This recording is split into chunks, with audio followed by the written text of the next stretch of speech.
Good day, champ. Panibagong araw, panibagong gagawin. So, ito meron tayong client na nag-request ng gusto niya daw ay feather. Simple lang, madalas naman yun. Ang feather nga pala minsan ginagamit pang cover up. Pero ito gusto niyang ituto yung feather tapos lalagyan ng mga ibon na lumilipad sa dulo. So, ano bang meaning ng feather sa mga tato? Ito ay nagsisimbolo ng freedom, flight, and carefree spirit. Ito ay parang nagsasabi ng pagbangon sa mga challenges ng buhay. Ito ay napakalalim na may tema sa spiritual, guidance, wisdom, and strength. Yan. So, ito rin napaka-divine na itong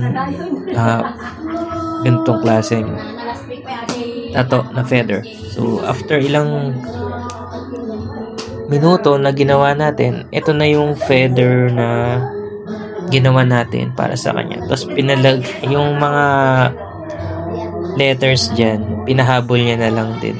So, ayun, ito na yung natapos natin. Yun lang. Salamat.